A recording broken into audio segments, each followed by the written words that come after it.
स्वागत है आपका भजन माला में। आपके लिए एक ही जगह जहां आपको मिलेंगे सभी प्रकार के भारतीय भक्ति संगीत और भजन। तो अगर आप अपने आध्यात्मिक सफर को संगीत के माध्यम से ऊंचाइयों तक पहुंचाना चाहते हैं, तो हमारे चैनल को सब्सक्राइब करें और भजन माला समुदाय में शामिल हो जाएं। संबंध। भगवान ने अर्जुन के प्रति कौन से वचन कहे, इसे आगे के 2 श्लोकों में कहते हैं। श्री भगवानुवाच, इस पर टिप्पणी। यहाँ भगवान पद में भग शब्द में जो मतुप प्रत्यय किया गया है वह नित्य योग में किया गया है, क्योंकि समग्र ऐश्वर्य, धर्म, यश, श्री, ज्ञान और वैराग्य ये 6 भग भगवान में नित्य रहते हैं। श्री भगवानुवाच, कुतस्त्वा कश्मलमिदं विषमे समुपस्थितम् अनार्यजोष्टमस्वर्ग्य कीर्तिकरमर्जुन। दूसरा श्लोक। श्री भगवान बोले, हे अर्जुन, इस विषम अवसर पर तुम्हें यह कायरता कहाँ से प्राप्त हुई, जिसका कि श्रेष्ठ पुरुष सेवन नहीं करते, जो स्वर्ग को देने वाली नहीं है और कीर्ति करने वाली भी नहीं है। व्याख्या।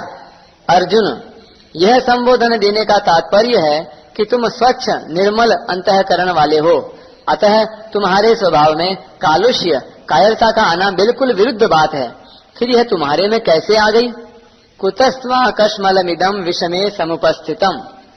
भगवान आश्चर्य प्रकट करते हुए अर्जुन से कहते हैं कि ऐसे युद्ध के मौके पर तो तुम्हारे में शूरवीरता, उत्साह आना चाहिए था, पर इस बेमौके पर तुम्हारे में यह कायरता कहाँ से आ गई? आश्चर्य 2 तरह से होता है, अपने न जानने के कारण और दूसरे को चेताने के लिए। भगवान का यहाँ जो आश्चर्य पूर्वक बोलना है वह केवल अर्जुन को चेताने के लिए ही है, जिससे अर्जुन का ध्यान अपने कर्तव्य पर चला जाए।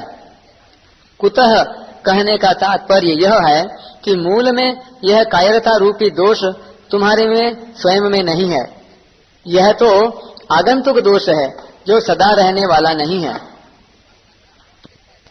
समुपस्थितम कहने का तात्पर्य है कि यह कायरता केवल तुम्हारे भावों में और वचनों में ही नहीं आई है, किंतु तुम्हारी क्रियाओं में भी आ गई है। यह तुम्हारे पर अच्छी तरह से छा गई है, जिसके कारण तुम धनुष बाण छोड़कर रथ के मध्य भाग में बैठ गए हो। अनार्य जुष्टम, इस पर एक टिप्पणी। अनार्य जुष्टम पद में जो नए समास है वह आर्यैर जुष्टम आर्य जुष्टम इस तृतीया समास के बाद ही करना चाहिए, जैसे न आर्य जुष्टम अनार्य जुष्टम।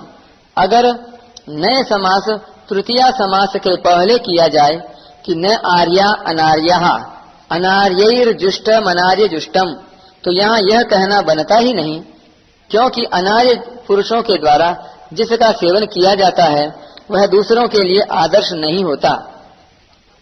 समझदार श्रेष्ठ मनुष्यों में जो भाव पैदा होते हैं वे अपने कल्याण के उद्देश्य को लेकर ही होते हैं। इसलिए श्लोक के उत्तरार्ध में भगवान सबसे पहले उपर्युक्त पद देकर कहते हैं कि तुम्हारे में जो कायरता आई है उस कायरता को श्रेष्ठ पुरुष स्वीकार नहीं करते, कारण कि तुम्हारी इस कायरता में अपने कल्याण की बात बिल्कुल नहीं है। कल्याण चाहने वाले श्रेष्ठ मनुष्य प्रवृत्ति और निवृत्ति दोनों में अपने कल्याण का ही उद्देश्य रखते हैं। उनमें अपने कर्तव्य के प्रति कायरता उत्पन्न नहीं होती। परिस्थिति के अनुसार उनको जो कर्तव्य प्राप्त हो जाता है उसको वे कल्याण प्राप्ति के उद्देश्य से उत्साह और तत्परता पूर्वक सांगोपांग करते हैं। वे तुम्हारे जैसे कायर होकर युद्ध से या अन्य किसी कर्तव्य कर्म से उपरत नहीं होते। अतः युद्ध रूप से प्राप्त कर्तव्य कर्म से उपरत होना तुम्हारे लिए कल्याणकारक नहीं है। अस्वर्ग्यम, कल्याण की बात सामने न रखकर अगर सांसारिक दृष्टि से भी देखा जाए तो संसार में स्वर्गलोक ऊंचा है, परंतु तुम्हारी यह कायरता स्वर्ग को देने वाली भी नहीं है। अर्थात कायरता पूर्वक युद्ध से निवृत्त होने का फल स्वर्ग की प्राप्ति भी नहीं हो सकता। अकीर्ति करम, अगर स्वर्ग प्राप्ति का भी लक्ष्य न हो तो अच्छा माना जाने वाला पुरुष वही काम करता है जिससे संसार में कीर्ति हो। परंतु तुम्हारी यह जो कायरता है, यह इस लोक में भी कीर्ति यानी यश देने वाली नहीं है, प्रत्युत अपकीर्ति यानी अपयश देने वाली है। अतः तुम्हारे में कायरता का आना सर्वथा ही अनुचित है। भगवान ने यहाँ अनादि जुष्टम, अस्वर्ग्यम और अकीर्तिकरम ऐसा क्रम देकर 3 प्रकार के मनुष्य बताए हैं। पहला, जो विचारशील मनुष्य होते हैं वे केवल अपना कल्याण ही चाहते हैं, उनका ध्येय उद्देश्य केवल कल्याण का ही होता है। दूसरा, जो पुण्यात्मा मनुष्य होते हैं वे शुभ कर्मों के द्वारा स्वर्ग की प्राप्ति चाहते हैं, वे स्वर्ग को ही श्रेष्ठ मानकर उसकी प्राप्ति का ही उद्देश्य रखते हैं। तीसरा, जो साधारण मनुष्य होते हैं वे संसार को ही आदर देते हैं, इसलिए वे संसार में अपनी कीर्ति चाहते हैं और उस कीर्ति को ही अपना ध्येय मानते हैं। उपर्युक्त तीनों पद देकर भगवान अर्जुन को सावधान करते हैं कि तुम्हारा जो यह युद्ध न करने का निश्चय है, यह विचारशील और पुण्यात्मा मनुष्यों के ध्येय कल्याण और स्वर्ग को प्राप्त कराने वाला भी नहीं है, तथा साधारण मनुष्यों के ध्येय कीर्ति को प्राप्त कराने वाला भी नहीं है।